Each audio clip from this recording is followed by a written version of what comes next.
אנחנו הולמים באויבינו בעוצמה חסרת תקדים. זאת רק ההתחלה.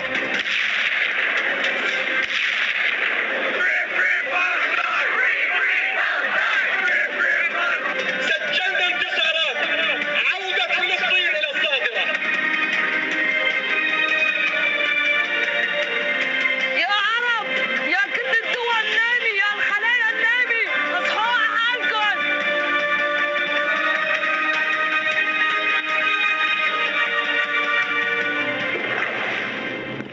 مسئلہ فلسطین کو عام طور پر حالت حاضرہ میں ایک قومی اور سیاسی مسئلے کے طور پر دیکھا جاتا ہے، جہاں بظاہر دو قومیں یعنی عرب اور اسرائیل ایک مخصوص علاقے پر اپنی حاکمیت کا دعویٰ کرتے نظر آتے ہیں، لیکن اس مسئلے کا تعلق دراصل تاریخ اور آسمانی کتابوں سے جڑا ہے، جو اپنے 1000 سالہ تاریخ میں ظلم، بربریت، ناانصافی، امید، روحانیت اور سیاست کی داستان بیان کرتی ہے۔ ملک شام کے جنوب مغربی علاقے کو فلسطین کہتے ہیں، جو بحر روم کے ساحل پر واقع ہے۔ فلسطین کی تہذیب دنیا کی قدیم ترین تہذیبوں میں شمار ہوتی ہے۔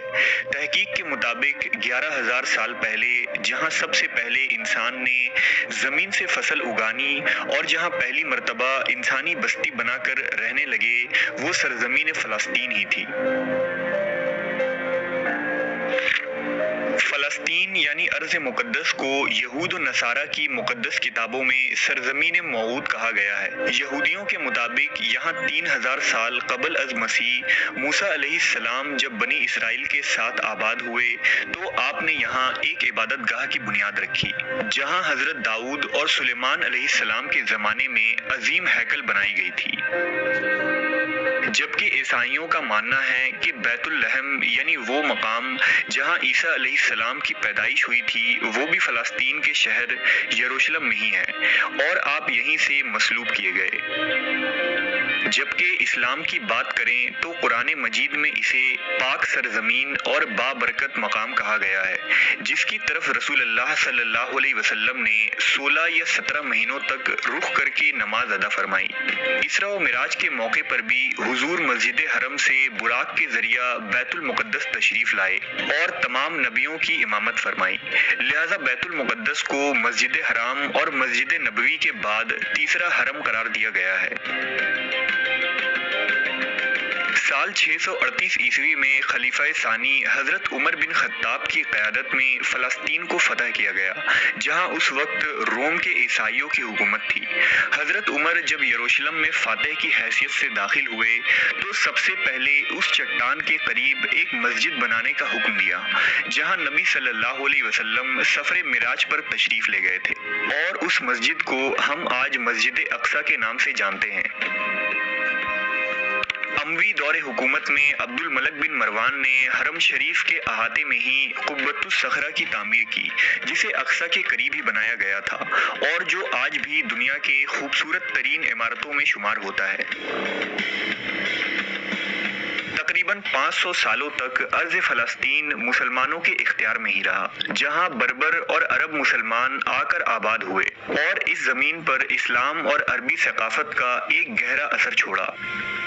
لیکن سال 1099 عیسوی میں پہلی صلیبی جنگ کے نتیجے میں فلسطین اور شہر یروشلم پر صلیبیوں کا قبضہ ہو گیا، لیکن بہت ہی جلد اللہ نے ایک بہادر پیدا کیا جس نے صرف 100 سالوں کے اندر صلیبی قوتوں سے ٹکرا کر بیت المقدس کو آزاد کروایا، اور جسے دنیا آج صلاح الدین ایوبی کے نام سے جانتی ہے۔ اگلے 700 سالوں تک بیت المقدس مسلمانوں کے اختیار میں ہی رہی، جس پر مملوکوں اور پھر عثمانی ترکوں نے حکومت کی۔ جیسے جیسے خلافت عثمانیہ کمزور پڑنے لگی، یہودیوں نے فلسطین پر قبضہ اور مسجد اقصیٰ کی جگہ تیسرے ہیکل بنانے کے لیے پوری قوت لگا دی۔ دراصل ہیکل سلیمانی جو یہودیوں کی سب سے مقدس عبادت گاہ تھی، بنانے کے لیے پوری قوت لگا دی۔ دراصل ہیکل سلیمانی جو یہودیوں کی سب سے مقدس عبادت گاہ تھی، اسے بخت نصر اور پھر ٹائٹس رومی نے 2 مرتبہ مسمار کر کے تباہ و برباد کر دیا تھا اور یہودیوں کا خوب قتل عام کیا تھا۔ لہٰذا اب یہودیوں کا مقصد تھا کہ قیامت کے قریب انہیں تیسرے ہیکل کو دوبارہ تعمیر کرنا ہوگا اور فلسطین میں عظیم یہودی ریاست کا قیام کر کے ہی ان کا مسیحا یعنی دجال کا ظہور ہوگا جو پوری دنیا پر یہودیوں کی حکومت قائم کرے گا۔ لیکن آخری عثمانی سلطان عبد الحمید کے جیتے جی وہ اس منصوبے میں کامیاب نہ ہو سکے۔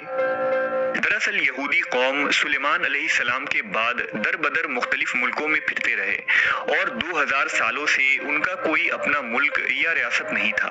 لہٰذا 19ویں صدی میں صہیونی تحریک کا آغاز ہوا جس کا مقصد یہ تھا کہ دنیا بھر میں پھیلے یہودیوں کو فلسطین کی طرف بلایا جائے اور یہاں ایک یہودی ریاست قائم کیا جائے تاکہ یہاں ہیکل کی دوبارہ تعمیر ہو اور یہودیوں کو ان کا حق ملے۔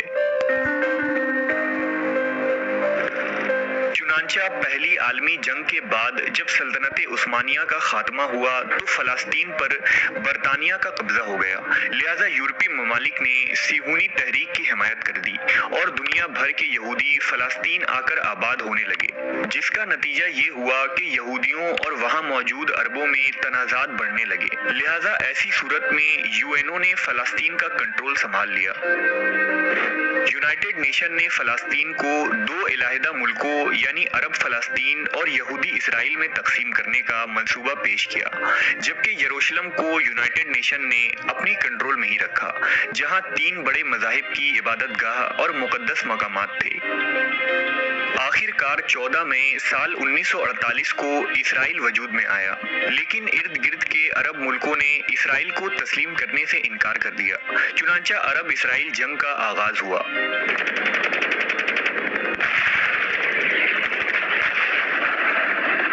حیرانی کی بات تھی کہ اتنے سارے عرب ملکوں کے ہتھیاروں سے لیس فوج کو اکیلے اسرائیل نے شکست دے دی اور ایک ایک کر تمام عرب ملکوں نے ہتھیار ڈال دیے۔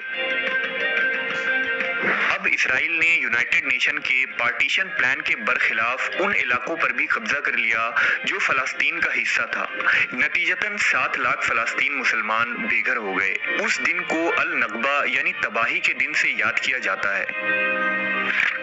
سال 1967 کو ایک بار پھر عرب طاقتیں اور اسرائیل آمنے سامنے آئیں، جسے 6 روزہ جنگ یعنی 6 days war کہا جاتا ہے۔ اس جنگ میں بھی یہودیوں کو زبردست فتح حاصل ہوئی، لہٰذا اب فلسطینی مسلمان صرف ویسٹ بینک اور غزہ میں سمٹ کر رہ گئے۔ یہودیوں کی سازشیں یہی ختم نہیں ہوئی، بلکہ اس کے بعد بھی فلسطین کے علاقے پر اسرائیل قبضہ کرتا چلا گیا، جس کے رد عمل میں کئی تحریکی آرگنائزیشن اسرائیل سے لڑنے کے لیے سامنے آئیں، جس کا نتیجہ یہ ہوا کہ پچھلے 20 سالوں میں بے شمار خون ریزی، جھڑپیں، زمینی اور فضائی حملے اور قتل و غارت کا سلسلہ شروع ہوا، جو آج تک جاری ہے۔ مقبوضہ فلسطین کی زمین آج مسلمانوں کے خون سے لال ہو چکی ہے، معصوم جانیں روز ضائع ہوتی ہیں، فلسطین کی خواتین اور بزرگوں کا بھی کوئی لحاظ نہیں کیا جاتا۔ دوسری جانب عالم اسلام میں اس تمام صورتحال کے باعث شدید بے چینی اور مایوسی کی کیفیت پائی جاتی ہے۔ آج پورے دنیا کے مسلمانوں کا دل فلسطین کے مسلمانوں کے ساتھ دھڑکتا ہے اور فلسطینیوں کا درد امت مسلمہ کا درد ہے۔ بطور امت محمدیہ ہمارا فریضہ ہے کہ ہم فلسطین میں بسنے والے مسلمانوں کے حالات سے باخبر رہیں، اپنے دل میں ان کے لیے درد رکھیں، جس حد تک ممکن ہو ان کی مدد کریں، ان کی اخلاقی حمایت جاری رکھیں اور ان کے لیے دعا گو